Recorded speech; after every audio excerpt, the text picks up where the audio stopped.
मेरे भैणों भाईओ, तुहानूं सारिਆਂ ਨੂੰ जय मसीह दी। मेरा विश्वास है कि तुसीं सारे आप अपने घरां 'च ठीक होवोगे। प्रभु का धन्नवाद है अज दे दिन वास्ते जो उसने साडियां जिंदगियां 'च बख्शिया, सानूं संभाली रखिया, अपनी दया किरपा 'च बनाई रखिया है, इस बीमारी तो बचाई रखिया है और साडे लई जो भी साडी जिंदगी दीयां लोड़ां सन उन्हां नूं पूरियां कीता है। सो प्रभु का धन्नवाद करते हैं। अज दा दिन है जद असीं इकट्ठे होकर परमेश्वर के वचन नूं सुणदे हैं, प्रभु की आराधना करते हैं और ये लॉकडाउन अजे पता नहीं कितना लंबा चलेगा, पर परमेश्वर का धन्नवाद है कि असी परमेश्वर के वचन नूं सुन पा रहे हैं और आपस दे विच एक तरीके नाल संगति कर पा रहे हैं। सो मेरा विश्वास है कि तुसीं भी सारे आप अपने घरां 'च समय सिर इकट्ठे हुंदे जे और प्रभु के वचन नूं सुणदे जे, संगति करदे जे, इकट्ठे बैठ के प्रार्थना करदे जे। मेरी फिर यही बेनती है कि लगातार प्रार्थना करते रहो अपने लिए, अपने परिवार लिए, भैणां भाइयां दे लई और खास करके इस बीमारी के खत्म होने लई, नर्सां डॉक्टरां लई, उन्हां सारे लोकां लई जिहड़े लगातार इस बीमारी के समय च लोकां दी मदद कर रहे हैं, सहायता कर रहे हैं। सो इन्हां गल्लां लई प्रार्थना जरूर अपने घरां च करते रहो। सो अज दे दिन भी असीं परमेश्वर के वचन ते विचार करांगे। उस तो पहलां असीं प्रार्थना करांगे, अपने आप नूं प्रभु के चरनां च अर्पण करांगे, प्रभु के हत्थां 'च सौंपांगे और उस तो बाद असीं परमेश्वर के वचन ते विचार करांगे। सो आइए सारे अपनी अखां बंद करिए, सो असीं प्रार्थना करांगे। साडे दयालु प्रेमी परमेश्वर पिता, आप जी का बहुत धन्नवाद शुक्र करते हैं सुंदर समय लिए जो आपने साडियां जिंदगियां 'च बख्शिया। आपके नाम की वडियाई करते हैं। आप साडे मालक जे प्रभु जी, साडियां जिंदगियां दे मालक जे। असीं कमज़ोर हैं, निर्बल हैं प्यारे परमेश्वर। बहुत बारी प्यारे प्रभु जी अपनी जिंदगी 'च महान परमेश्वर वो करते हैं जो आपनूं पसंद नहीं है प्यारे परमेश्वर। प्रभु जी दयालु पिता, आपके दिल नूं दुखी करते हैं, पर फिर भी आप एक प्रेमी परमेश्वर जे प्रभु जी, महान परमेश्वर जो अपने बच्चों को माफ़ करते जे, जिवें असीं अपने बच्चों को माफ़ करते हैं, आप सानूं माफ़ करते जे। और जदों भी वापस असीं आप दे कोल आउने आप सानूं गल नाल ला लेंदे जे। प्रभु जी आपका धन्नवाद करते हैं। प्रभु मेरी प्रार्थना अज दे दिन वास्ते प्यारे परमेश्वर, जब असीं आपके चरनां 'च झुके हैं, आपके वचनां ते विचार करते हैं। दुनिया 'च इस समय बहुत सारे लोग जो आप अपने घरां 'च बैठ के आपकी वडियाई कर रहे हैं प्रभु, आपके चरनां 'च झुके हुए ने। हरेक दे साथ हो प्यारे परमेश्वर पिता, आपकी हजूरी हर जगह पाई जाए, क्योंकि आपका वायदा है कि जिथे 2 या 3 मेरे नाँ ते इकट्ठे ने, मैं उत्थे उन्हां दे विचकार है। प्रभु जी महान परमेश्वर, आप दे इस वायदे अनुसार आपकी हजूरी साडे विचकार होवे। और खुदावंदा महान परमेश्वर, जिस तरह असीं आपकी बाणी 'च वेखदे हैं, आपने वायदा किया है कि मैं हर समय युगां दे अंत तक हर समय तुहाडे नाल है। प्रभु जी आप साडे नाल होवो खुदावंदा। और प्रभु जी ऐसे समय ते साडा हौसला हिम्मत प्यारे प्रभु जी बनिया रहे महान परमेश्वर। मेरी प्रार्थना है मेरे भैन भाई जो इस समय आपके चरणों चुके ने, घर घर बैठे ने प्यारे प्रभु जी, हरेक दे साथ होवो प्रभु महान परमेश्वर। कोई अपने आप को इकल्ला ना महसूस करे और खुदावंदा आपकी हजूरी हरेक दे नाल बनी रहे, परिवारों के नाल बनी रहे प्यारे परमेश्वर। आपकी बाणी ते विचार करते हैं प्रभु जी, आप साडी मदद सहायता करना, साडे मनां नूं खोल दिओ प्रभु, साडी समझ नूं खोल दिओ प्रभु। आपदा आत्मा प्रभु जी महान परमेश्वर साडी सहायता करे कि असीं आपकी बाणी नूं समझ सकीए। दास कमज़ोर है, आप महान परमेश्वर सामर्थी जे प्यारे प्रभु जी, इस करके आप दी समर्था मेरे प्यारे परमेश्वर दास की कमज़ोरी राहीं प्रगट होवे प्रभु जी महान परमेश्वर। आप दा आत्मा बोले और असीं सुनीए प्यारे परमेश्वर, साडी मदद और सहायता करो। मेरे ना भैणां भाइयों नूं मैं आपदे हत्थां 'च देना। खुदावंदा आपदे पवित्र नाम की वडियाई करते हुए प्रार्थना विनती अपने प्यारे प्रभु यीशु मसीह जी के सामर्थी नाम विच मंगदे हैं, आमीन। सो असीं पढ़ांगे परमेश्वर के वचन चों रोमिया की किताब 6 अध्याय और उहदी 1 तो लैके 14 आयत। रोमिया की किताब 6 अध्याय और उहदी 1 तो लैके 14 आयत नूं असीं पढ़ांगे। इस जगह ते लिखिया है, हुण असीं की आखीए कि पाप करन विच लगे रहीए भई किरपा बाली होवे? कदे नहीं। असीं जिहड़े पाप दी वल्लों मोए हुण अगांह नूं उस विच किकर जीवन कट्टीए? अथवा तुसीं इस गल तो अणजाण हो भई साडे विचों जिन्हां ने मसीह यीशु दा बपतिस्मा लिया उहदी मौत दा बपतिस्मा लिया, सो असीं मौत दा बपतिस्मा लैण करके उहदे नाल दब्बे गए, तां जो जिवें पिता दी वडियाई दे वसीले नाल मसीह मुरदियां विचों जिवालिया गया, तिवें असीं भी नवें जीवन दे राह चलीए।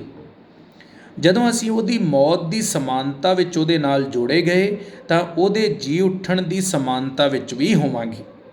ਕਿਉਂ ਜੋ ਅਸੀਂ ਇਹ ਜਾਣਦੇ ਹਾਂ ਜੋ ਸਾਡੀ ਪੁਰਾਣੀ ਮਨੁੱਖਤਾਈ ਉਹਦੇ ਨਾਲ ਸਲੀਬ ਉੱਤੇ ਚੜ੍ਹਾਈ ਗਈ, ਭਈ ਪਾਪ ਦਾ ਸਰੀਰ ਨਸ਼ਟ ਹੋ ਜਾਵੇ ਤਾਂ ਅਗਾਂਹ ਨੂੰ ਅਸੀਂ ਪਾਪ ਦੀ ਗੁਲਾਮੀ ਨਾ ਕਰੀਏ। ਕਿਉਂਕਿ ਜਿਹੜਾ ਮੋਇਆ ਉਹ ਪਾਪ ਤੋਂ ਛੁੱਟ ਕੇ ਧਰਮੀ ਠਹਿਰਾਇਆ ਗਿਆ। ਪਰੰਤੂ ਜਦੋਂ ਅਸੀਂ ਮਸੀਹ ਦੇ ਨਾਲ ਮੋਏ ਤਾਂ ਸਾਨੂੰ ਨਿਹਚਾ ਹੈ ਜੋ ਅਸੀਂ ਉਹਦੇ ਨਾਲ ਜੀਵਾਂਗੇ ਵੀ। ਕਿਉਂ ਜੋ ਅਸੀਂ ਇਹ ਜਾਣਦੇ ਹਾਂ ਭਈ ਮਸੀਹ ਜੋ ਮੁਰਦਿਆਂ ਵਿੱਚੋਂ ਜੀ ਉੱਠਿਆ ਤਾਂ ਫੇਰ ਨਹੀਂ ਮਰਦਾ, ਅਗਾਂਹ ਨੂੰ ਮੌਤ ਦਾ ਉਸ ਉੱਤੇ ਵੱਸ ਨਹੀਂ। ਜਿਹੜੀ ਮੌਤ ਉਹ ਮੋਇਆ ਉਹ ਪਾਪ ਦੇ ਕਾਰਨ ਇੱਕੋ ਵਾਰ ਮੋਇਆ, ਪਰ ਜਿਹੜਾ ਜੀਵਨ ਉਹ ਜਿਉਂਦਾ ਹੈ ਉਹ ਪਰਮੇਸ਼ਰ ਦੇ ਕਾਰਨ ਜਿਉਂਦਾ ਹੈ। ਇਸੇ ਤਰ੍ਹਾਂ ਤੁਸੀਂ ਵੀ ਆਪਣੇ ਆਪ ਨੂੰ ਪਾਪ ਦੀ ਵੱਲੋਂ ਮੋਏ ਹੋਏ ਪਰ ਮਸੀਹ ਯਿਸੂ ਵਿੱਚ ਪਰਮੇਸ਼ਵਰ ਲਈ ਜਿਉਂਦੇ ਸਮਝੋ। ਉਪਰੰਤ ਪਾਪ ਤੁਹਾਡੀ ਮਰਨਹਾਰ ਦੇਹੀ ਵਿੱਚ ਰਾਜ ਨਾ ਕਰੇ, ਸੋ ਤੁਸੀਂ ਉਹਦਿਆਂ ਬੁਰਿਆਂ ਵਿਸ਼ਿਆਂ ਦੇ ਅਧੀਨ ਹੋਵੋ। ਉਪਰੰਤ ਪਾਪ ਤੁਹਾਡੀ ਮਰਨਹਾਰ ਦੇਹੀ ਵਿੱਚ ਰਾਜ ਨਾ ਕਰੇ ਜੋ ਤੁਸੀਂ ਉਹਦਿਆਂ ਬੁਰਿਆਂ ਵਿਸ਼ਿਆਂ ਦੇ ਅਧੀਨ ਹੋਵੋ, ਅਤੇ ਆਪਣੇ ਅੰਗ ਕੁਧਰਮ ਦੇ ਹਥਿਆਰ ਬਣਾ ਕੇ ਪਾਪ ਨੂੰ ਨਾ ਸੌਂਪੋ, ਸਗੋਂ ਆਪਣੇ ਆਪ ਨੂੰ ਮੁਰਦਿਆਂ ਵਿੱਚੋਂ ਜੀ ਉੱਠੇ ਹੋਏ ਜਾਣ ਕੇ ਪਰਮੇਸ਼ਵਰ ਨੂੰ ਸੌਂਪ ਦਿਓ, ਅਤੇ ਆਪਣੇ ਅੰਗ ਧਰਮ ਦੇ ਹਥਿਆਰ ਬਣਾ ਕੇ ਪਰਮੇਸ਼ਵਰ ਨੂੰ ਸੌਂਪ ਦਿਓ। ਕਿਉਂ ਜੋ ਤੁਹਾਡੇ ਉੱਤੇ ਪਾਪ ਦੀ ਵਾਹ ਨਾ ਚੱਲੇਗੀ, ਇਸ ਲਈ ਜੋ ਤੁਸੀਂ ਸ਼ਰ੍ਹਾ ਦੇ ਹੇਠ ਨਹੀਂ ਸਗੋਂ ਕਿਰਪਾ ਦੇ ਹੇਠ ਹੋ। ਪ੍ਰਭੂ ਆਪਣੇ ਵਚਨ ਦੇ ਪੜ੍ਹੇ ਜਾਣ ਉੱਤੇ ਬਰਕਤ ਦੇਵੇ। ਸੋ ਇੱਕ ਦੋ ਗੱਲਾਂ 'ਤੇ ਅਸੀਂ ਇਹਨਾਂ ਆਇਤਾਂ ਦੇ ਵਿੱਚੋਂ ਵਿਚਾਰ ਕਰਾਂਗੇ, ਔਰ ਉਸ ਦੇ ਨਾਲ ਨਾਲ ਅਸੀਂ ਆਪਣੀ ਜ਼ਿੰਦਗੀ ਨੂੰ ਜਾਂਚਾਂਗੇ ਪਰਮੇਸ਼ਵਰ ਦੀ ਬਾਣੀ ਵਿੱਚੋਂ, ਔਰ ਜੋ ਗੱਲਾਂ ਪ੍ਰਭੂ ਇਸ ਜਗ੍ਹਾ 'ਤੇ ਆਪਣੇ ਵਚਨ ਦੇ ਰਾਹੀਂ ਸਾਡੇ ਨਾਲ ਕਰ ਰਿਹਾ ਹੈ ਉਹਨਾਂ ਨੂੰ ਅਸੀਂ ਆਪਣੇ ਦਿਲ ਵਿੱਚ ਰੱਖਾਂਗੇ। ਪਰਮੇਸ਼ਵਰ ਦੇ ਅੱਗੇ ਪ੍ਰਾਰਥਨਾ ਕਰਾਂਗੇ ਕਿ ਪਰਮੇਸ਼ਵਰ ਅਸੀਂ ਦਿਲ ਵਿੱਚ ਰੱਖੀਏ ਔਰ ਉਹਨਾਂ 'ਤੇ ਅਮਲ ਵੀ ਕਰ ਸਕੀਏ। ਸੋ ਮੈਂ ਅੰਗਰੇਜ਼ੀ ਦੀ ਬਾਈਬਲ ਨਾਲ ਦੇਖ ਰਿਹਾ ਕਈ ਚੀਜ਼ਾਂ ਦਾ ਮੀਨਿੰਗ ਜਿਹੜਾ ਮਤਲਬ ਹੈ ਉਹ ਸਪਸ਼ਟ ਕਰਨ ਵਾਸਤੇ। ਸੋ ਪਰਮੇਸ਼ਵਰ ਦਾ ਧੰਨਵਾਦ। ਇਸ ਜਗ੍ਹਾ 'ਤੇ ਜਿਹੜੀ ਪਹਿਲੀ ਆਇਤ ਅਸੀਂ ਪੜ੍ਹਦੇ ਹਾਂ, ਇਸ ਜਗ੍ਹਾ 'ਤੇ ਲਿਖਿਆ ਹੈ, ਹੁਣ ਅਸੀਂ ਕੀ ਆਖੀਏ, ਕੀ ਪਾਪ ਕਰਨ ਵਿੱਚ ਲੱਗੇ ਰਹੀਏ ਭਈ ਕਿਰਪਾ ਬਾਹਲੀ ਹੋਵੇ। ਦੇਖੀਏ ਪਰਮੇਸ਼ਵਰ ਦਾ ਵਚਨ ਬਾਈਬਲ ਦੇ ਵਿੱਚ ਪਾਪ ਦੇ ਬਾਰੇ ਬਹੁਤ ਸਾਰੀਆਂ ਆਇਤਾਂ ਨੇ। ਪਾਪ ਦੀ ਕਈ ਤਰ੍ਹਾਂ ਨਾਲ ਪਰਿਭਾਸ਼ਾ ਦਿੱਤੀ ਗਈ ਹੈ। ਪਾਪ ਨੂੰ ਕਈ ਤਰ੍ਹਾਂ ਨਾਲ ਦੱਸਿਆ ਗਿਆ ਹੈ ਕਿ ਪਾਪ ਕੀ ਹੈ। ਜਦੋਂ ਅਸੀਂ ਬਾਈਬਲ ਦੇ ਵਿੱਚ ਵੇਖਦੇ ਹਾਂ, ਪਰਮੇਸ਼ਵਰ ਦਾ ਵਚਨ ਬੜੀ ਸਾਫ਼ ਸਪਸ਼ਟ ਰੀਤੀ ਨਾਲ ਸਾਨੂੰ ਦੱਸਦਾ ਹੈ ਕਿ ਪਾਪ ਕੀ ਹੈ। ਜੇ ਅਸੀਂ ਵਿਚਾਰ ਕਰੀਏ ਤਾਂ ਜਿਹੜੀ ਉਹ ਹਰੇਕ ਗੱਲ ਜੋ ਮੈਂ ਸਮਝਦਾ ਪਰਮੇਸ਼ਵਰ ਦੇ ਵਚਨ 'ਚੋਂ, ਉਹ ਹਰੇਕ ਗੱਲ ਜਿਹੜੀ ਪਰਮੇਸ਼ਵਰ ਨੂੰ ਪਸੰਦ ਨਹੀਂ ਹੈ, ਉਹ ਕੋਈ ਵੀ ਕੰਮ ਜਿਹੜਾ ਪਰਮੇਸ਼ਵਰ ਨੂੰ ਚੰਗਾ ਨਹੀਂ ਲੱਗਦਾ ਅਤੇ ਅਸੀਂ ਕਰਦੇ ਹਾਂ, ਉਹ ਪਾਪ ਹੈ। ਚੋਰੀ, ਝੂਠ, ਚੁਗਲੀ, ਨਿੰਦਿਆ, ਇਹਨਾਂ ਨੂੰ ਛੱਡ ਦਈਏ। ਕੋਈ ਵੀ ਐਸੀ ਗੱਲ, ਇਹ ਤਾਂ ਹੈ ਹੀ ਹੈ, ਉਹਦੇ ਨਾਲ ਕੋਈ ਵੀ ਐਸੀ ਗੱਲ, ਕੋਈ ਵੀ ਐਸਾ ਕੰਮ ਜਿਹੜਾ ਅਸੀਂ ਕਰਦੇ ਹਾਂ ਜੋ ਪਰਮੇਸ਼ਵਰ ਨੂੰ ਪਸੰਦ ਨਹੀਂ ਹੈ, ਉਹ ਪਾਪ ਹੈ। ਸੋ ਪਰਮੇਸ਼ਵਰ ਦੀ ਬਾਣੀ ਜਿਹੜੀ ਹੈ, ਜਿਹੜੇ ਪਾਪ ਸ਼ਬਦ ਦੇ ਜਿਹੜੀ ਯੂਨਾਨੀ ਦੇ ਵਿੱਚ ਜਿਹੜਾ ਇਹਦਾ ਮੂਲ ਮਤਲਬ ਹੈ, ਉਹ ਇਹ ਹੱਦ ਨੂੰ ਟੱਪਣਾ ਹੈ ਨਾ। ਜਦੋਂ ਅਸੀਂ ਹੱਦ ਟੱਪ ਜਾਂਦੇ ਹਾਂ, ਫਰਜ਼ ਕਰੋ ਇੱਕ ਖੇਡ ਦਾ ਉਦਾਹਰਣ ਲੈਂਦੇ ਹਾਂ, ਕਬੱਡੀ ਖੇਡਦੇ ਪਿੰਡਾਂ ਦੇ ਵਿੱਚ ਹੈ ਨਾ, ਜਾਂ ਬਾਸਕਟਬਾਲ ਖੇਡਦੇ ਨੇ, ਜਾਂ ਕੁਝ ਵੀ ਤੁਸੀਂ ਖੇਡਦੇ, ਜਾਂ ਕ੍ਰਿਕਟ ਖੇਡੀ ਜਾਂਦੀ, ਕੋਈ ਵੀ, ਉਹਦੀ ਇੱਕ ਹੱਦ ਹੁੰਦੀ ਹੈ, ਉਹਦੇ 'ਚ ਲਾਈਨਾਂ ਮਾਰ ਕੇ ਹੱਦ ਬਣਾਈ ਹੁੰਦੀ ਹੈ। ਸੋ ਜਿੰਨਾ ਚਿਰ ਉਹਦੇ ਅੰਦਰ ਰਹਿ ਕੇ ਖੇਡਦੇ ਆ, ਉਨਾ ਚਿਰ ਉਹਨਾਂ ਦਾ ਖੇਡ ਜਿਹੜਾ ਉਹ ਸਹੀ ਮੰਨਿਆ ਜਾਂਦਾ ਹੈ ਨਾ। ਉਹਨੂੰ ਜੋ ਗੇਮ ਖੇਡ ਰਹੇ ਹੁੰਦੇ ਨੇ ਉਹ ਸਹੀ ਮੰਨੀ ਜਾਂਦੀ, ਭਾਵੇਂ ਕਬੱਡੀ ਹੈ, ਭਾਵੇਂ ਕੋਈ ਵੀ ਹੈ, ਫੁੱਟਬਾਲ ਹੈ, ਕੁਝ ਵੀ ਹੈ। ਪਰ ਜੇ ਉਹ ਖੇਡਦੇ ਉਸ ਲਾਈਨ ਤੋਂ ਬਾਹਰ ਨਿਕਲ ਜਾਣ ਤਾਂ ਫਿਰ ਉਹ ਫਾਉਲ ਮੰਨਿਆ ਜਾਂਦਾ। ਮਤਲਬ ਕੀ ਹੋ ਗਿਆ, ਉਹਨਾਂ ਨੇ ਗਲਤੀ ਕੀਤੀ ਹੈ। ਸੋ ਪਰਮੇਸ਼ਵਰ ਦੀ ਬਾਣੀ ਦੱਸਦੀ ਹੈ, ਪਰਮੇਸ਼ਵਰ ਨੇ ਸਾਡੇ ਲਈ ਹੱਦਾਂ ਠਹਿਰਾਈਆਂ। ਪਰਮੇਸ਼ਵਰ ਦੇ ਜਿਹੜੇ ਪੁਰਾਣੇ ਨੇਮ ਦੇ ਵਿੱਚ ਅਸੀਂ ਨਿਯਮ ਦੇਖਦੇ ਹਾਂ, ਉਹ ਸਾਡੇ ਲਈ ਹੱਦਾਂ ਨੇ। ਔਰ ਜਦੋਂ ਉਹਨਾਂ ਨਿਯਮਾਂ ਨੂੰ ਲੋਕ ਤੋੜਦੇ ਸੀ, ਉਹਨਾਂ ਹੱਦਾਂ ਤੋਂ ਬਾਹਰ ਨਿਕਲਦੇ ਸੀ, ਅਤੇ ਉਹਨੂੰ ਪਾਪ ਕਿਹਾ ਜਾਂਦਾ ਸੀ। ਇਸੇ ਕਰਕੇ ਲੋਕ ਫਿਰ ਬਲੀਆਂ ਚੜ੍ਹਾ ਕੇ ਆਪਣੇ ਪਾਪ ਬਖਸ਼ਾਉਂਦੇ ਸੀ। ਪਰਮੇਸ਼ਵਰ ਦੇ ਨਿਯਮ ਨੂੰ ਤੋੜਨਾ, ਪਰਮੇਸ਼ਵਰ ਦੀ ਹੱਦ ਨੂੰ ਟੱਪਣਾ ਪਾਪ ਹੈ। ਕੁਝ ਵੀ ਐਸਾ ਕਰਨਾ ਜੋ ਪਰਮੇਸ਼ਵਰ ਕਹਿੰਦਾ ਕਿ ਅਸੀਂ ਨਾ ਕਰੀਏ, ਜੇ ਅਸੀਂ ਉਹ ਕਰਦੇ ਹਾਂ ਤਾਂ ਉਹ ਕੀ ਹੈ, ਪਾਪ ਹੈ। ਇਸੇ ਕਰਕੇ ਬਾਈਬਲ ਕਹਿੰਦੀ ਹੈ ਪਰਮੇਸ਼ਵਰ ਦੇ ਆਤਮਾ ਨੂੰ ਉਦਾਸ ਨਾ ਕਰੋ। ਉਹ ਆਤਮਾ ਕਦੋਂ ਪਰਮੇਸ਼ਵਰ ਦਾ ਆਤਮਾ ਉਦਾਸ ਹੁੰਦਾ ਹੈ? ਜਦੋਂ ਅਸੀਂ ਪਰਮੇਸ਼ਵਰ ਦੀ ਹੱਦ ਨੂੰ ਟੱਪ ਜਾਂਦੇ, ਜਦੋਂ ਅਸੀਂ ਪਾਪ ਕਰਦੇ ਹਾਂ, ਉਹ ਕੰਮ ਕਰਦੇ ਹਾਂ ਜਿਹੜਾ ਪਰਮੇਸ਼ਵਰ ਨੂੰ ਪਸੰਦ ਨਹੀਂ। ਹੁਣ ਕੋਈ ਵੀ ਗੱਲ ਤੁਸੀਂ ਆਪਣੀ ਜ਼ਿੰਦਗੀ 'ਚ ਵਿਚਾਰ ਕਰੋ, ਹੈ ਨਾ, ਆਪਣੀ ਪਤਨੀ ਨੂੰ, ਆਪਣੇ ਮਾਂ-ਬਾਪ ਨੂੰ ਮਾੜਾ ਬੋਲਣਾ, ਆਪਣੀ ਪਤਨੀ ਨੂੰ ਮਾੜਾ ਬੋਲਣਾ, ਪਤੀ ਨੂੰ ਮਾੜਾ ਬੋਲਣਾ, ਪਰਮੇਸ਼ਵਰ ਦੀ ਨਜ਼ਰ 'ਚ ਪਾਪ ਹੈ, ਕਿਉਂਕਿ ਉਹਦੇ 'ਚ ਕਿਸੇ ਨੂੰ ਖੁਸ਼ੀ ਨਹੀਂ ਹੈ ਨਾ। ਤੁਸੀਂ ਆਪਣੇ ਮੂੰਹੋਂ ਮਾੜਾ ਸ਼ਬਦ ਕੱਢੋਗੇ, ਉਹਦੇ 'ਚ ਪਰਮੇਸ਼ਵਰ ਨੂੰ ਖੁਸ਼ੀ ਨਹੀਂ ਹੈ। ਸੋ ਕੀ ਹੋਇਆ, ਉਹ ਪਾਪ ਹੋ ਗਿਆ, ਹੈ ਨਾ। ਜੇ ਅਸੀਂ ਨਸ਼ਾ ਕਰਦੇ ਹਾਂ, ਕੋਈ ਵੀ ਨਸ਼ਾ ਕਰਦੇ ਹਾਂ, ਹੈ ਨਾ, ਪਰਮੇਸ਼ਵਰ ਇਸ ਜਗ੍ਹਾ 'ਤੇ ਅਸੀਂ ਇੱਕ ਆਇਤ ਪੜ੍ਹੀ, ਅੱਗੇ ਜਾ ਕੇ ਪੜ੍ਹਾਂਗੇ, ਲਿਖਿਆ ਪਰਮੇਸ਼ਵਰ ਕਹਿੰਦਾ ਆਪਣੀਆਂ ਦੇਹੀਆਂ ਨੂੰ ਜਿਉਂਦਾ ਬਲੀਦਾਨ ਕਰਕੇ ਪਰਮੇਸ਼ਵਰ ਨੂੰ ਚੜਾਓ। ਜੇ ਸਾਡੀ ਦੇਹ ਅਸੀਂ ਪਰਮੇਸ਼ਵਰ ਨੂੰ ਬਲੀਦਾਨ ਚੜਾਉਣੀ ਹੋਵੇ, ਭੇਂਟ ਚੜਾਉਣੀ, ਪਰਮੇਸ਼ਵਰ ਕਹਿੰਦਾ ਆਪਣੀ ਦੇਹ ਨੂੰ ਪਰਮੇਸ਼ਵਰ ਨੂੰ ਅਰਪਣ ਕਰ ਦਿਓ, ਹੈ ਨਾ। ਜਦੋਂ ਅਸੀਂ ਪ੍ਰਭੂ ਦੇ ਅੱਗੇ ਆਉਂਦੇ ਹਾਂ, ਪ੍ਰਭੂ ਦੇ ਅੱਗੇ ਆਰਾਧਨਾ ਕਰਨ ਲਈ ਆਉਂਦੇ ਹਾਂ, ਉਹਦੇ ਕੋਲ ਆਉਂਦੇ ਹਾਂ, ਅਤੇ ਅਸੀਂ ਆਪਣੀ ਦੇਹ ਨੂੰ ਲੈ ਕੇ ਆਉਂਦੇ ਹਾਂ, ਅਤੇ ਜਿਹੜੀ ਅਸੀਂ ਭੇਂਟ ਪ੍ਰਭੂ ਨੂੰ ਚੜਾਉਂਦੇ ਹਾਂ, ਉਹ ਭੇਂਟ ਕਰਪਟ ਭੇਂਟ ਨਹੀਂ ਹੋ ਸਕਦੀ, ਮਤਲਬ ਗੰਦੀ, ਦੂਸ਼ਿਤ, ਭ੍ਰਿਸ਼ਟ ਭੇਂਟ ਨਹੀਂ ਹੋ ਸਕਦੀ, ਉਹ ਸ਼ੁੱਧ ਭੇਂਟ ਹੋਣੀ ਚਾਹੀਦੀ। ਸੋ ਜੇ ਅਸੀਂ ਨਸ਼ਿਆਂ ਦੇ ਵਿੱਚ ਅਸੀਂ ਫਸੇ ਹੋਏ ਹਾਂ, ਅਤੇ ਫਿਰ ਇਹ ਭੇਂਟ ਜਿਹੜੀ ਸਰੀਰ ਅਸੀਂ ਆਪਣਾ ਬਲੀਦਾਨ ਲੈ ਕੇ ਇਸੇ ਸਰੀਰ 'ਚ ਅਸੀਂ ਨਸ਼ੇ ਕਰਦੇ ਹਾਂ, ਮੂੰਹੋਂ ਗਾਲਾਂ ਕੱਢਦੇ ਹਾਂ, ਮਾੜਾ ਸੋਚਦੇ ਹਾਂ, ਮਾੜਾ ਕਰਦੇ ਹਾਂ, ਹੈ ਨਾ, ਹੱਥਾਂ ਨਾਲ, ਪੈਰਾਂ ਨਾਲ, ਸੋਚਣ ਨਾਲ, ਵੇਖਣ ਨਾਲ, ਕੰਨਾਂ ਨਾਲ, ਹਰ ਤਰ੍ਹਾਂ ਅਸੀਂ ਪਾਪ ਕਰਦੇ, ਅਤੇ ਇਹ ਜਿਹੜਾ ਸਰੀਰ ਹੈ ਸਾਡੀ ਸ਼ੁੱਧ ਭੇਂਟ ਤਾਂ ਹੋਈ ਨਹੀਂ, ਕਿਉਂਕਿ ਇਹਦੇ 'ਚ ਤਾਂ ਅਸੀਂ ਪਾਪ ਕਰ ਰਹੇ। ਸੋ ਪਰਮੇਸ਼ਵਰ ਦੀਆਂ ਦੇਹੀਆਂ ਨੂੰ ਜਿਉਂਦਾ ਅਤੇ ਪਵਿੱਤਰ ਬਲੀਦਾਨ, ਇਸ ਸਰੀਰ ਨੂੰ ਬਾਈਬਲ ਕਹਿੰਦੀ ਹੈ ਆਪਣਾ ਸਰੀਰ ਪਰਮੇਸ਼ਵਰ ਨੂੰ ਅਰਪਣ ਕਰੋ, ਇਹਨੂੰ ਪਵਿੱਤਰ ਬਲੀਦਾਨ ਕਰਕੇ ਚੜਾਓ। ਅਤੇ ਪਵਿੱਤਰ ਕਿਸ ਤਰ੍ਹਾਂ ਰਿਹਾ ਜੇ ਅਸੀਂ ਇਹਦੇ ਵਿੱਚ ਪਾਪ ਕਰਦੇ। ਸੋ ਉਹ ਹਰ ਕੰਮ ਜਿਹੜਾ ਪਰਮੇਸ਼ਵਰ ਨੂੰ ਪਸੰਦ ਨਹੀਂ ਹੈ, ਉਹ ਪਾਪ ਹੈ। ਭਾਵੇਂ ਤੁਸੀਂ ਨਸ਼ਾ ਕਰਦੇ ਜੇ, ਭਾਵੇਂ ਤੁਸੀਂ ਗਾਲਾਂ ਕੱਢਦੇ ਜੇ, ਭਾਵੇਂ ਆਪਣੇ ਮਾਂ-ਬਾਪ ਨੂੰ ਬੁਰਾ ਬੋਲਦੇ ਜੇ, ਭਾਵੇਂ ਗੁਆਂਢੀਆਂ ਨੂੰ ਬੁਰਾ ਬੋਲਦੇ ਜੇ, ਭਾਵੇਂ ਕੰਮ 'ਚ ਹੇਰਾਫੇਰੀ ਕਰਦੇ ਜੇ, ਪੈਸੇ 'ਚ ਹੇਰਾਫੇਰੀ ਕਰਦੇ ਜੇ, ਦੂਜਿਆਂ ਦੀ ਚੁਗਲੀ ਨਿੰਦਿਆ ਕਰਦੇ ਜੇ, ਤੁਹਾਡੇ ਕਰਕੇ ਲੋਕਾਂ ਦੇ, ਦੂਸਰਿਆਂ ਦੇ ਘਰਾਂ 'ਚ ਲੜਾਈਆਂ ਪੈ ਜਾਂਦੀਆਂ ਨੇ, ਹੈ ਨਾ। ਕੁਝ ਵੀ ਜੋ ਐਸਾ ਜੋ ਪਰਮੇਸ਼ਵਰ ਨੂੰ ਪਸੰਦ ਨਹੀਂ ਹੈ, ਔਰ ਤੁਸੀਂ ਚੰਗੀ ਤਰ੍ਹਾਂ ਜਾਣਦੇ। ਹਰ ਚੀਜ਼, ਇਨਸਾਨ ਹੁੰਦੇ ਹੋਏ ਅਸੀਂ ਹਰ ਚੀਜ਼ ਦਾ ਚੰਗਾ ਔਰ ਬੁਰਾ ਸਮਝਦੇ ਹਾਂ। ਸੋ ਜੇ ਉਹ ਕੰਮ ਕਰਨ ਨਾਲ ਉਹਦਾ ਨਤੀਜਾ ਬੁਰਾ ਨਿਕਲ ਰਿਹਾ, ਤਾਂ ਇਹਦਾ ਮਤਲਬ ਹੈ ਉਹ ਗਲਤ ਹੈ ਨਾ। ਸੋ ਕੁਝ ਵੀ ਐਸਾ ਜੋ ਅਸੀਂ ਸਰੀਰ ਦੇ ਵਿੱਚ ਕਰਦੇ ਹਾਂ ਜਿਹੜਾ ਪਰਮੇਸ਼ਵਰ ਨੂੰ ਪਸੰਦ ਨਹੀਂ ਹੈ, ਉਹ ਪਾਪ ਗਿਣਿਆ ਜਾਂਦਾ। ਸੋ ਬਾਈਬਲ ਕੀ ਕਹਿੰਦੀ ਹੈ ਫਿਰ ਅੱਗੇ, ਕੀ ਲਿਖਿਆ ਇਸ ਜਗ੍ਹਾ 'ਤੇ ਲਿਖਿਆ, ਹੁਣ ਅਸੀਂ ਕੀ ਆਖੀਏ ਕਿ ਪਾਪ ਕਰਨ ਵਿੱਚ ਲੱਗੇ ਰਹੀ, ਵੀ ਕਿਰਪਾ ਬਾਹਲੀ ਹੋਵੇ, ਬੜੀ ਜ਼ਰੂਰੀ ਗੱਲ ਹੈ। ਦੇਖੀਏ ਬਾਈਬਲ ਕਹਿੰਦੀ ਹੈ ਜ਼ਬੂਰ 103 ਦੇ 8 ਆਇਤ ਵਿੱਚ, ਪਰਮੇਸ਼ਵਰ ਦਇਆ ਨਾਲ ਭਰਪੂਰ ਹੈ, ਔਰ ਪਰਮੇਸ਼ਵਰ ਦਾ ਇਹ ਗੁਣ ਹੈ ਕਿ ਉਹਦੇ ਵਿੱਚ ਪਿਆਰ ਔਰ ਦਇਆ ਉਹਦੀ ਸ਼ਖਸੀਅਤ ਦਾ ਹਿੱਸਾ ਹੈ। ਮਤਲਬ ਕੀ ਹੈ, ਉਹਦਾ ਗੁਣ ਹੈ, ਉਹਦਾ ਗੁਣ ਉਹਦੇ ਸਰੀਰ 'ਚੋਂ, ਉਹਦੇ ਪਰਮੇਸ਼ਵਰ ਦੇ ਕੋਲੋਂ ਉਹ ਆਪਣੇ ਤੋਂ ਅੱਡ ਨਹੀਂ ਕਰ ਸਕਦਾ। ਜਿਸ ਤਰ੍ਹਾਂ ਸਾਡੇ ਕਈ ਸਾਡੇ ਜੀਵਨ 'ਚ ਗੱਲਾਂ ਹੁੰਦੀਆਂ ਜਿਹੜੀਆਂ ਸਾਡੀ ਜ਼ਿੰਦਗੀ ਦਾ ਹਿੱਸਾ ਬਣ ਜਾਂਦੀਆਂ, ਹੈ ਨਾ। ਹੁਣ ਜਿਹੜੇ ਲੋਕ ਪਾਪ ਕਰਦੇ ਨੇ, ਕਈ ਲੋਕ ਝੂਠ ਬੋਲਦੇ ਨੇ, ਉਹ ਇੰਨਾ ਜ਼ਿਆਦਾ ਉਹ ਬੋਲਣ ਲੱਗਦੇ ਨੇ ਕਿ ਉਹਨਾਂ ਦੀ ਜ਼ਿੰਦਗੀ ਦਾ ਹਿੱਸਾ ਨੇ, ਉਹ ਛੱਡ ਨਹੀਂ ਸਕਦੇ, ਹੈ ਨਾ।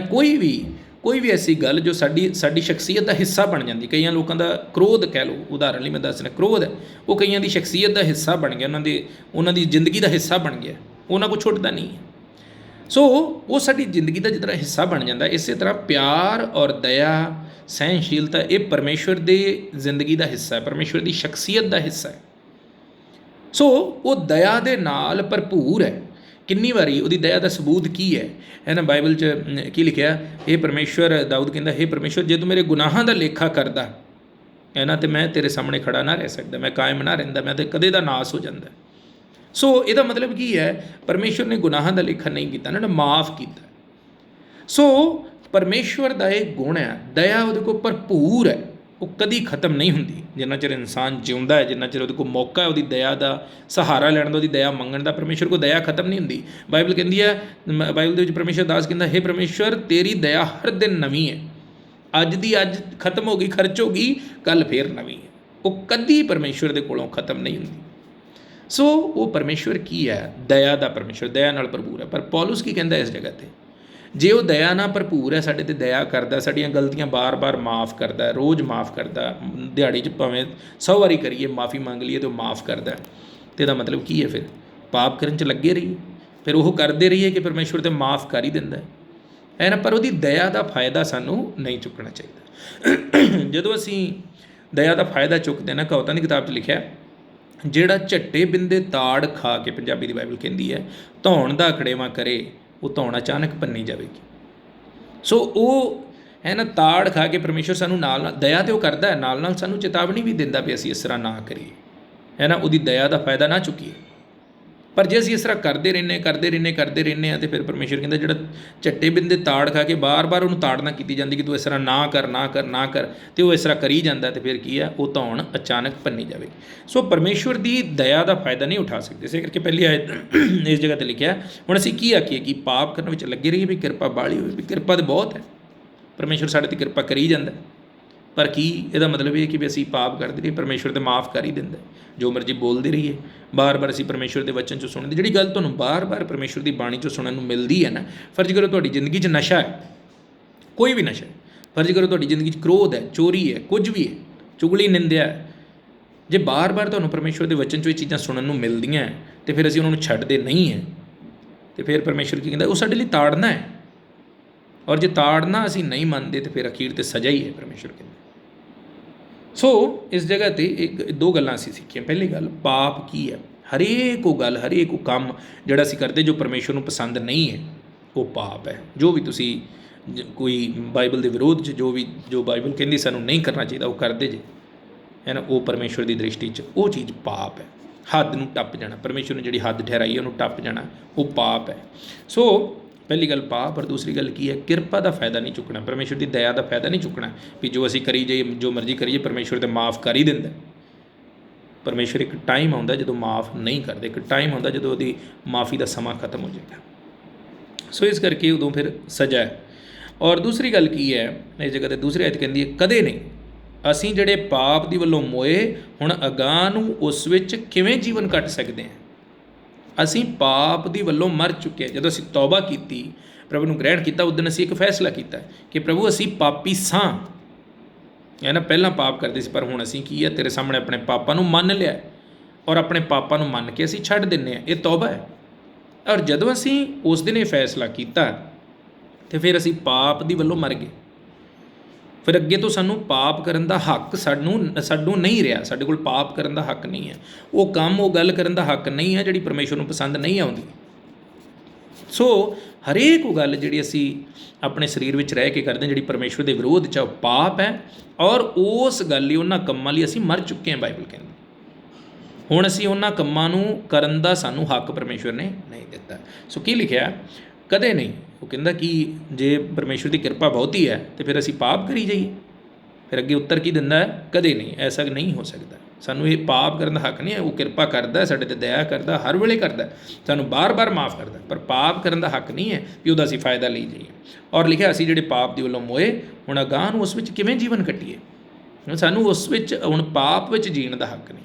ਇਸ ਕਰਕੇ ਉਹਨਾਂ ਕੰਮਾਂ ਨੂੰ ਛੱਡ ਦੇਣ ਲਈ ਬਾਈਬਲ ਸਾਨੂੰ ਕਹਿੰਦੀ ਹੈ ਕਿ ਅਸੀਂ ਜਿਹੜੇ ਪਾਪਾਂ ਤੋਂ ਤੌਬਾ ਕਰ ਲਈਏ, ਜਿਹੜੇ ਅਸੀਂ ਪਾਪਾਂ ਜਿਹੜੇ ਆਪਣੇ ਜ਼ਿੰਦਗੀ ਦੇ ਵਿੱਚ ਜੋ ਅਸੀਂ ਕਰਦੇ ਆਏ, ਹੈ ਨਾ, ਜਦੋਂ ਅਸੀਂ ਇੱਕ ਵਾਰੀ ਉਹਨਾਂ ਤੋਂ ਤੌਬਾ ਕਰ ਲਈ, ਫਰਜ਼ ਕਰੋ, ਇੱਕ ਉਦਾਹਰਨ ਦੇ ਰਿਹਾ, ਮਾफ़ ਕਰਨਾ ਕਿਸੇ ਲਈ ਨਹੀਂ ਹੈ, ਪਰ ਇੱਕ ਉਦਾਹਰਨ ਦੇ ਰਿਹਾ। ਜੇ ਤੁਸੀਂ ਚੋਰੀ, ਬਿਜਲੀ ਦੀਆਂ ਤਾਰਾਂ ਲਾਉਂਦੇ ਸੀ, ਬੱਤੀ ਚੋਰੀ ਕਰਦੇ ਸੀ, ਬਿਜਲੀ ਚੋਰੀ ਕਰਦੇ ਸੀ, ਅਤੇ ਜਦੋਂ ਤੁਸੀਂ ਤੌਬਾ ਕੀਤੀ, ਪਰਮੇਸ਼ਵਰ ਨੇ ਤੁਹਾਨੂੰ ਅਹਿਸਾਸ ਕਰਾਇਆ ਕਿ ਗਲਤ ਹੈ, ਪਾਪ ਹੈ ਨਾ, ਚੋਰੀ ਕਰਨਾ ਹੈ।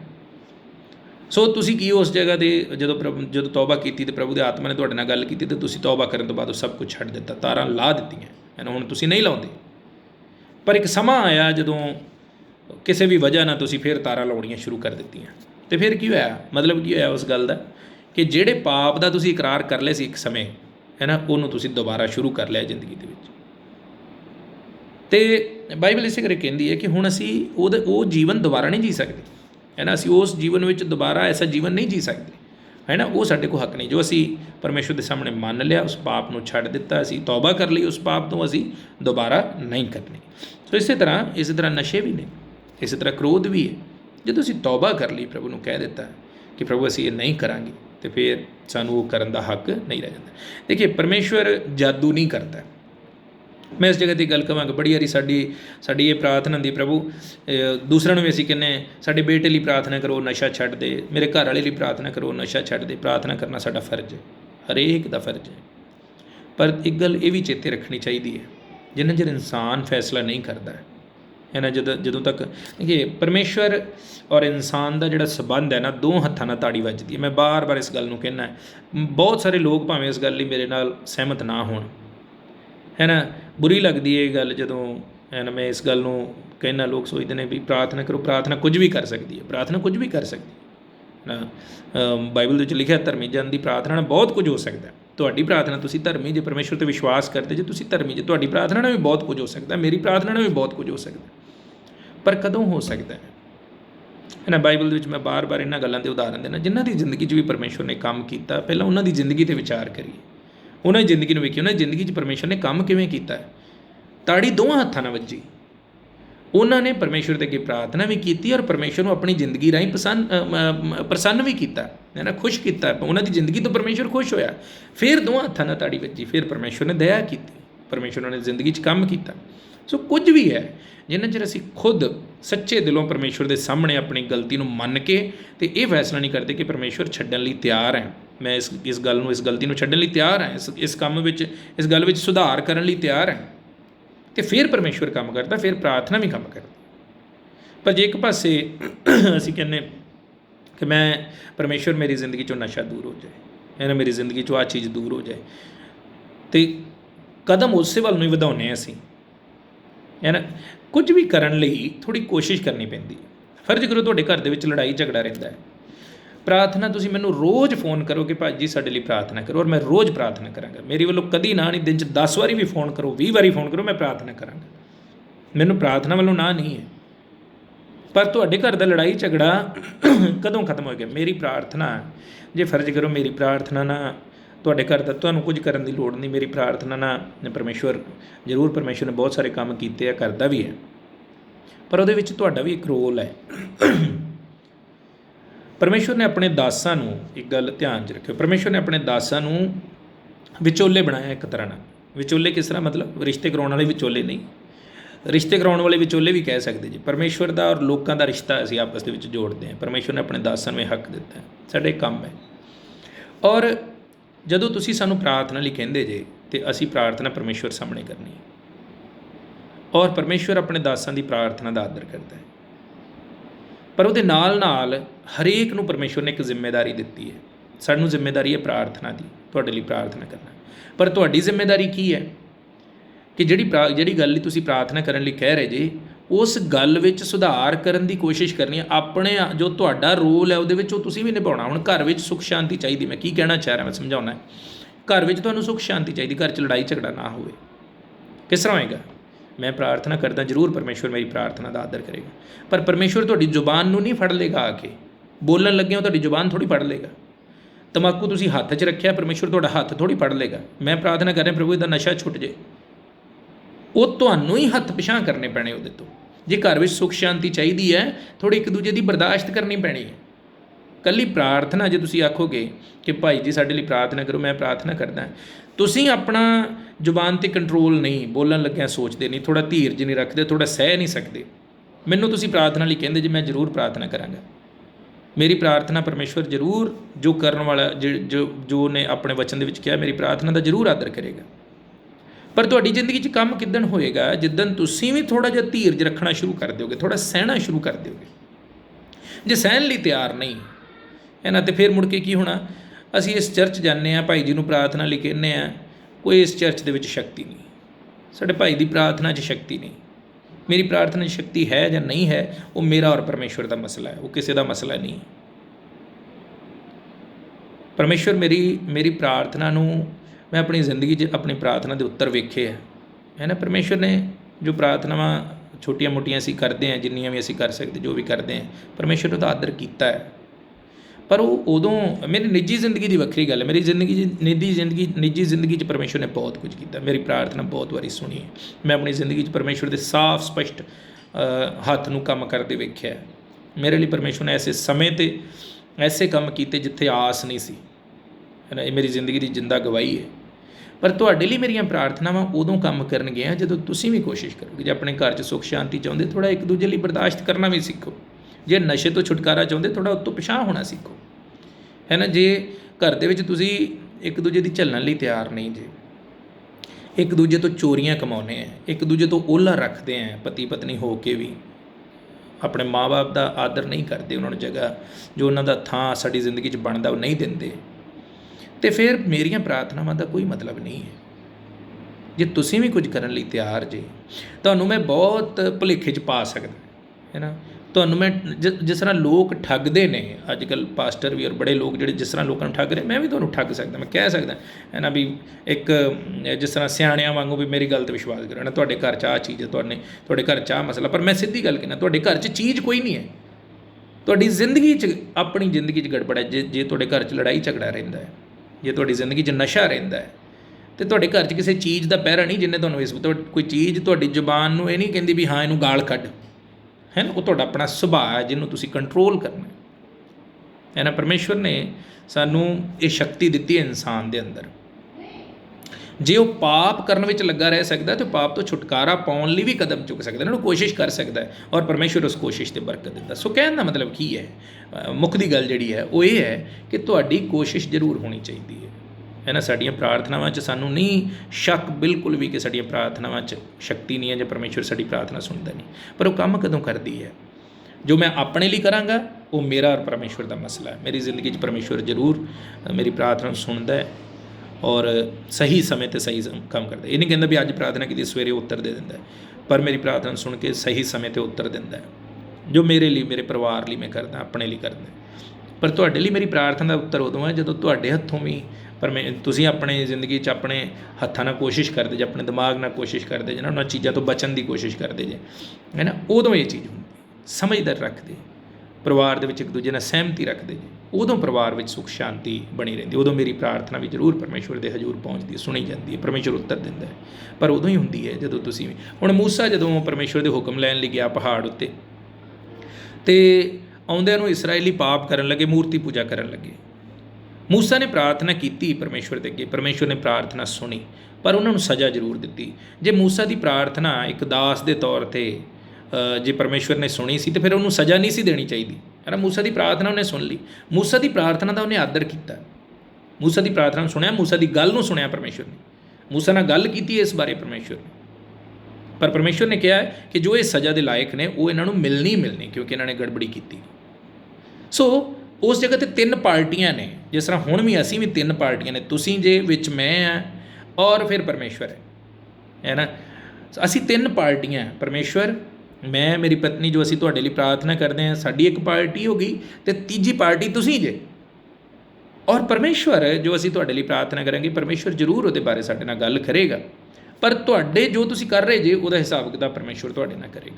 ਸੋ ਇਸ ਕਰਕੇ ਮੇਰਾ ਕਹਿਣ ਦਾ ਮਤਲਬ ਕੀ ਹੈ ਕਿ ਜੇ ਤੁਸੀਂ ਜ਼ਿੰਦਗੀ 'ਚ ਚਾਹੁੰਦੇ ਜੇ ਕਿ ਕੋਈ ਕੰਮ ਹੋਵੇ, ਕੋਈ ਮਸਲਾ ਤੁਹਾਡਾ ਅਟਕਿਆ ਪਿਆ, ਉਹਦੇ ਲਈ ਕੋਸ਼ਿਸ਼ ਵੀ ਕਰੋ, ਪਰਮੇਸ਼ਵਰ ਫਿਰ ਪ੍ਰਾਰਥਨਾ ਨੂੰ ਸੁਣੇਗਾ। ਸੋ ਗੱਲ ਲੰਬੀ ਹੋ ਗਈ, ਪਰ ਕਹਿਣ ਦਾ ਮਤਲਬ ਕੀ ਹੈ ਕਿ ਪਾਪ ਵਾਲਾ ਜੀਵਨ ਅਸੀਂ ਨਹੀਂ ਜੀ ਸਕਦੇ। ਪਰਮੇਸ਼ਵਰ ਉਦੋਂ ਸਾਡੀਆਂ ਪ੍ਰਾਰਥਨਾਵਾਂ ਸੁਣਦਾ ਹੈ ਜਦੋਂ ਅਸੀਂ ਉਹਨਾਂ ਚੀਜ਼ਾਂ ਨੂੰ ਛੱਡਣ ਲਈ ਤਿਆਰ ਹੁੰਦੇ। ਔਰ ਫਿਰ ਇਸ ਜਗ੍ਹਾ 'ਤੇ ਲਿਖਿਆ ਕੁਝ ਗੱਲਾਂ, ਇਸ ਜਗ੍ਹਾ 'ਤੇ ਅਸੀਂ ਵੇਖਾਂਗੇ, ਸਾਰੀਆਂ ਤਾਂ ਨਹੀਂ ਪੜ੍ਹਾਂਗੇ ਸਮੇਂ ਦੀ ਕਮੀ ਕਰਕੇ। ਸੋ ਜੋ ਤੁਸੀਂ ਆਪ ਇਹਦੇ ਵਿੱਚ ਪੜ੍ਹ ਸਕਦੇ ਜੇ। ਲਿਖਿਆ 6 ਆਇਤ ਜੇ ਅਸੀਂ ਪੜ੍ਹੀਏ, ਇਸ ਜਗ੍ਹਾ 'ਤੇ ਲਿਖਿਆ, ਕਿਉਂ ਜੋ ਅਸੀਂ ਇਹ ਜਾਣਦੇ ਹਾਂ ਜੋ ਸਾਡੀ ਪੁਰਾਣੀ ਮਨੁੱਖਤਾਈ ਉਹਦੇ ਨਾਲ ਸਲੀਬ ਉੱਤੇ ਚੜ੍ਹਾਈ ਗਈ ਵੀ ਪਾਪ ਦਾ ਸਰੀਰ ਨਸ਼ਟ ਹੋ ਜਾਵੇ ਅਤੇ ਅਗਾਂਹ ਨੂੰ ਅਸੀਂ ਪਾਪ ਦੀ ਗੁਲਾਮੀ ਨਾ ਕਰੀਏ। ਹੁਣ ਅਸੀਂ ਪਾਪ ਦੇ ਗੁਲਾਮ ਨਹੀਂ ਹੈ, ਹੁਣ ਅਸੀਂ ਨਸ਼ੇ ਦੇ ਗੁਲਾਮ ਨਹੀਂ ਹੈ, ਹੁਣ ਅਸੀਂ ਕ੍ਰੋਧ ਦੇ ਗੁਲਾਮ ਨਹੀਂ ਹੈ, ਹੁਣ ਅਸੀਂ ਚੋਰੀ ਦੇ ਗੁਲਾਮ ਨਹੀਂ ਹੈ, ਹੁਣ ਅਸੀਂ ਹੇਰਾਫੇਰੀ ਦੇ ਗੁਲਾਮ ਨਹੀਂ ਹੈ, ਹੁਣ ਅਸੀਂ ਚੁਗਲੀ ਨਿੰਦਿਆ ਦੇ ਗੁਲਾਮ ਨਹੀਂ ਹੈ। ਜੇ ਅਜੇ ਵੀ ਉਹ ਕਰਨੋਂ ਹੈ ਨਾ ਅਸੀਂ ਨਹੀਂ ਟਲਦੇ ਤੇ ਇਹਦਾ ਮਤਲਬ ਅਸੀਂ ਗੁਲਾਮ ਹੈ। ਕੋਈ ਚੀਜ਼ ਜਿੰਨਾ ਚਿਰ ਅਸੀਂ ਉਹਨੂੰ ਛੱਡਣ ਦੀ ਸਾਡੀ ਯੋਗਤਾ ਹੋਵੇ, ਫਰਜ਼ ਕਰੋ ਕੋਈ ਇਨਸਾਨ ਹੈ ਨਾ, ਫਿਰ ਮੈਂ ਨਸ਼ੇ ਦੀ ਗੱਲ ਕਰਾਂ, ਕੋਈ ਇਨਸਾਨ ਨਸ਼ਾ ਕਰਦਾ ਹੈ, ਸ਼ਰਾਬ ਪੀਂਦਾ ਹੈ,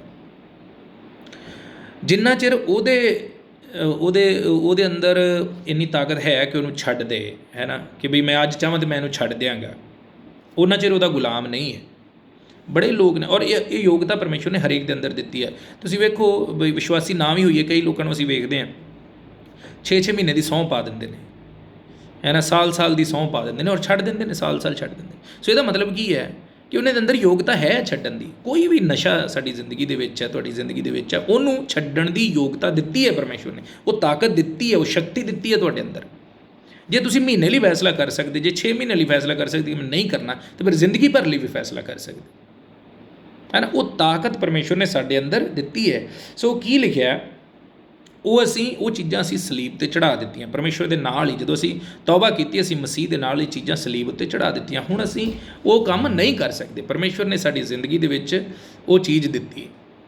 ਸੋ ਸਾਨੂੰ ਕੀ ਹੈ, ਆਪਣੀ ਜ਼ਿੰਦਗੀ ਦੇ ਵਿੱਚ ਇਸ ਚੀਜ਼ 'ਤੇ ਵਿਚਾਰ ਕਰਨ ਦੀ ਲੋੜ। ਜੋ ਸ਼ਕਤੀ ਦਿੱਤੀ ਹੈ ਪਰਮੇਸ਼ਵਰ ਨੇ, ਉਸ ਸ਼ਕਤੀ ਦਾ ਇਸਤੇਮਾਲ ਕਰਨ ਦੀ ਲੋੜ ਹੈ ਨਾ। ਉਹਨਾਂ ਚੀਜ਼ਾਂ ਨੂੰ ਛੱਡਣ ਦੀ ਯੋਗਤਾ ਪਰਮੇਸ਼ਵਰ ਨੇ ਸਾਡੇ ਨਾਲ ਦਿੱਤੀ। ਜੇ ਕ੍ਰੋਧ ਹੈ ਨਾ, ਧੀਰਜ ਦੀ ਕਮੀ ਹੈ, ਪਰਮੇਸ਼ਵਰ ਨੇ ਯੋਗਤਾ ਦਿੱਤੀ ਹੈ ਕਿ ਅਸੀਂ ਉਹਨੂੰ ਛੱਡ ਸਕਦੇ ਹਾਂ, ਹੈ ਨਾ, ਅਸੀਂ ਉਹਨਾਂ ਚੀਜ਼ਾਂ ਤੋਂ ਛੁਟਕਾਰਾ ਪਾ ਸਕਦੇ, ਪਰ ਉਹ ਸ਼ਕਤੀ ਦਾ ਇਸਤੇਮਾਲ ਕਰਨ ਦੀ ਯੋਗਤਾ ਜਿਹੜੀ ਹੈ ਉਹ ਸਾਡੇ ਕੋਲ ਹੈ। ਪਰਮੇਸ਼ਵਰ ਸਾਨੂੰ ਕਹਿੰਦਾ ਕਿ ਉਹ ਕਰਨਾ ਅਸੀਂ ਹੈ। ਸੋ ਇਸ ਕਰਕੇ ਅਸੀਂ ਕੀ ਹੈ, ਸਲੀਬ ਉੱਤੇ ਚੜ੍ਹਾ ਦਿੱਤੀ ਪੁਰਾਣੀ ਮਨੁੱਖਤਾ, ਆਪਣੀਆਂ ਪੁਰਾਣੀਆਂ ਆਦਤਾਂ। ਇਸ ਕਰਕੇ ਗਾਂਹ ਤੋਂ ਅਸੀਂ ਉਹਨਾਂ ਦੇ ਗੁਲਾਮ ਨਾ ਰਹੀਏ। ਹੁਣ ਅਸੀਂ ਗੁਲਾਮ ਨਹੀਂ ਹਾਂ ਉਹਨਾਂ ਦੇ, ਉਹਨਾਂ ਨੂੰ ਛੱਡਣ ਲਈ ਪਰਮੇਸ਼ਵਰ ਕਹਿੰਦਾ ਅਸੀਂ ਉਹਨਾਂ ਨੂੰ ਛੱਡ ਕੇ ਅੱਗੇ ਵਧੀਏ। ਸੋ ਕੀ ਲਿਖਿਆ ਫਿਰ ਅੱਗੇ ਜਿਹੜੀ ਜੋ ਆਇਤ ਅਸੀਂ ਪੜ੍ਹਾਂਗੇ ਉਸ ਜਗ੍ਹਾ 'ਤੇ ਲਿਖਿਆ, ਕਿਉਂ ਜੋ ਅਸੀਂ ਇਹ ਜਾਣਦੇ ਹਾਂ ਭਈ ਮਸੀਹ ਜੋ ਮੁਰਦਿਆਂ ਵਿੱਚੋਂ ਜੀ ਉੱਠਿਆ ਤਾਂ ਫੇਰ ਨਹੀਂ ਮਰਦਾ, ਅਗਾਂਹ ਨੂੰ ਮੌਤ ਦਾ ਉਸ ਉੱਤੇ ਵੱਸ ਨਹੀਂ ਹੈ। ਅਸੀਂ ਮਸੀਹ ਦੇ ਨਾਲ ਜਿਵਾਏ ਗਏ, ਹੁਣ ਅਸੀਂ ਨਵੇਂ ਮਨੁੱਖ ਹਾਂ। ਇਹਨਾਂ ਇਸ ਜਗ੍ਹਾ 'ਤੇ ਆਇਤ ਲਿਖੀ ਹੈ ਕਿ ਅਸੀਂ ਮਸੀਹ ਦੇ ਨਾਲ ਕੀ ਹੈ, ਨਵੇਂ ਜੀਵਨ ਦੇ ਰਾਹ ਚੱਲੀਏ। 4 ਆਇਤ, ਸੋ ਅਸੀਂ ਮੌਤ ਦਾ ਬਪਤਿਸਮਾ ਲੈਣ ਕਰਕੇ ਉਹਦੇ ਨਾਲ ਦੱਬੇ ਗਏ, ਤਾਂ ਜੋ ਜਿਵੇਂ ਪਿਤਾ ਦੀ ਵਡਿਆਈ ਦੇ ਵਸੀਲੇ ਨਾਲ ਮਸੀਹ ਮੁਰਦਿਆਂ ਵਿੱਚੋਂ ਜਿਵਾਇਆ ਗਿਆ, ਤਿਵੇਂ ਅਸੀਂ ਵੀ ਨਵੇਂ ਜੀਵਨ ਦੇ ਰਾਹ ਚੱਲੀਏ ਨਾ, ਨਵਾਂ ਜੀਵਨ ਜੀਏ। ਪੁਰਾਣੀਆਂ ਗੱਲਾਂ ਸਾਡੀ ਜ਼ਿੰਦਗੀ 'ਚ ਨਾ ਹੋਣ, ਪੁਰਾਣੀਆਂ ਆਦਤਾਂ ਸਾਡੀ ਜ਼ਿੰਦਗੀ 'ਚ ਨਾ ਹੋਣ। ਜੇ ਪਹਿਲਾਂ ਕ੍ਰੋਧ ਸੀ ਉਹ ਨਾ ਹੋਵੇ, ਔਰ ਕੰਟਰੋਲ ਕਰਨ ਦੀ ਕਦੀ ਇਹ ਗੱਲ ਨਾ ਕੀ। ਮੈਨੂੰ ਇਸ ਗੱਲ ਤੋਂ ਬਹੁਤ ਕਈ ਵਾਰੀ ਗੁੱਸਾ ਵੀ ਆਉਂਦਾ ਹੈ ਜਦੋਂ ਅਸੀਂ ਕਹਿੰਦੇ ਕਿ ਮੇਰੇ ਕੋਲੋਂ ਛੁੱਟਦਾ ਨਹੀਂ, ਕ੍ਰੋਧ ਮੇਰੇ ਕੋਲੋਂ ਛੁੱਟਦਾ ਨਹੀਂ, ਹੈ ਨਾ। ਇਹ ਸਿਰਫ ਸਾਡੇ ਫੈਸਲਾ ਕਰਨ ਦੀ ਲੋੜ ਹੈ।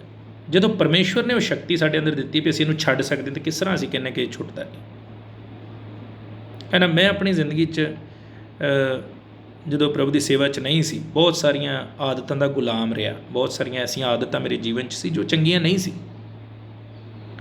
ਔਰ ਪਰ ਕਦੀ ਇਸ ਤਰ੍ਹਾਂ ਨਹੀਂ ਹੋਇਆ ਮੇਰੇ ਮਨ 'ਚ ਇੱਕ ਵਾਰੀ ਇਹ ਵਿਚਾਰ ਨਹੀਂ ਹੈ ਕਿ ਮੈਂ ਇਹਨੂੰ ਛੱਡ ਨਹੀਂ ਸਕਦਾ। ਹਮੇਸ਼ਾ ਅੱਜ ਵੀ ਮੈਂ ਕਹਿੰਦਾ ਜੇ ਮੇਰੀ ਜ਼ਿੰਦਗੀ 'ਚ ਕੋਈ ਆਦਤ ਹੈ ਤਾਂ ਕਦੀ ਇਹ ਨਹੀਂ ਹੋ ਸਕਦਾ। ਮੇਰੇ ਮਨ 'ਚ ਕਦੀ ਇਹ ਵਿਚਾਰ ਨਹੀਂ, ਪਰਮੇਸ਼ਰ ਗਵਾਹ ਇਸ ਗੱਲ ਦਾ, ਝੂਠ ਨਹੀਂ ਬੋਲਦਾ, ਪਰਮੇਸ਼ਰ ਗਵਾਹ ਇਸ ਗੱਲ ਦਾ ਕਿ ਮੈਂ ਕਦੀ ਮੇਰੇ ਮਨ 'ਚ ਇਹ ਵਿਚਾਰ ਨਹੀਂ ਹੁੰਦਾ ਕਿ ਮੈਂ ਛੱਡ ਨਹੀਂ ਸਕਦਾ। ਮੈਨੂੰ ਜਾਣਦਾ ਕਿ ਮੈਂ ਜਾਣਦਾ ਕਿ ਮੈਂ ਹਮੇਸ਼ਾ ਮੇਰੇ ਮਨ 'ਚ ਇਹੋ ਹੀ ਵਿਚਾਰ ਰਹਿੰਦਾ ਕਿ ਮੈਂ ਇਹਨੂੰ ਛੱਡ ਸਕਦਾ। ਜਦੋਂ ਪ੍ਰਭੂ ਦੀ ਸੇਵਾ 'ਚ ਨਹੀਂ ਸੀ ਉਦੋਂ ਵੀ ਆਦਤਾਂ ਸੀ, ਪਰ ਕਦੀ ਇਹ ਗੱਲ ਮਨ 'ਚ ਨਹੀਂ ਆਈ ਕਿ ਇਹ ਮੈਥੋਂ ਛੁੱਟਦੀ ਨਹੀਂ। ਇਹ ਬਹਾਨਾ, ਜਿਹੜਾ ਮਰਜ਼ੀ ਬਹਾਨਾ ਤੁਸੀਂ ਲਾ ਲਓ, ਹੈ ਨਾ, ਹੋ ਹੀ ਨਹੀਂ ਸਕਦਾ। ਕੋਈ ਐਸੀ ਚੀਜ਼ ਨਹੀਂ, ਪਰਮੇਸ਼ਰ ਝੂਠ ਨਹੀਂ ਬੋਲਦਾ, ਪਰਮੇਸ਼ਰ ਸੱਚ ਬੋਲਦਾ ਨੇ। ਸਾਡੇ ਅੰਦਰ ਇਹ ਸ਼ਕਤੀ ਦਿੱਤੀ, ਅਸੀਂ ਛੱਡ ਸਕਦੇ ਹਾਂ। ਕਦੀ ਮੇਰੇ ਮਨ ਦੇ ਅੰਦਰ ਇਹ ਵਿਚਾਰ ਨਹੀਂ ਆਇਆ ਕਿ ਮੈਂ ਇਹਨੂੰ ਛੱਡ ਨਹੀਂ ਸਕਦਾ। ਔਰ ਬੜੀਆਂ ਆਦਤਾਂ ਜਿਹੜੀਆਂ ਪਰਮੇਸ਼ਰ ਨੇ ਮੇਰੀ ਜ਼ਿੰਦਗੀ 'ਚੋਂ ਦੂਰ ਕੀਤੀਆਂ। ਮੈਂ ਜ਼ਿੰਦਗੀ 'ਚ ਤਕਰੀਬਨ ਹਰ ਤਰ੍ਹਾਂ ਦਾ ਨਸ਼ਾ ਕਰਕੇ ਵੇਖਿਆ ਜਦੋਂ ਪ੍ਰਭੂ ਨੂੰ ਨਹੀਂ ਸੀ ਮੰਨਦਾ, ਪਰ ਕਿਸੇ ਨਸ਼ੇ ਦਾ ਗੁਲਾਮ ਪਰਮੇਸ਼ਰ ਨੇ ਨਹੀਂ ਹੋਣ ਦਿੱਤਾ, ਹੈ ਨਾ। ਉਹਨਾਂ ਨੂੰ ਛੱਡਿਆ, ਹੈ ਨਾ, ਨਸ਼ੇ ਕੀਤੇ, ਹੈ ਨਾ। ਔਰ ਜੋ ਆਦਤਾਂ ਮੇਰੇ ਜੀਵਨ 'ਚ ਸੀ, ਬਹੁਤ ਸਾਰੀਆਂ ਬੁਰੀਆਂ ਆਦਤਾਂ ਸੀ, ਪਰ ਛੱਡੀਆਂ, ਹੈ ਨਾ। ਪਰਮੇਸ਼ਵਰ ਨੇ ਉਹ ਸ਼ਕਤੀ ਦਿੱਤੀ ਇਨਸਾਨ ਦੇ ਅੰਦਰ। ਤੁਸੀਂ ਫੈਸਲਾ ਕਰਨ ਦੀ ਲੋੜ ਹੈ ਕਿ ਮੈਂ ਨਹੀਂ ਕਰਨਾ, ਨਹੀਂ ਕਰ ਸਕਦੇ।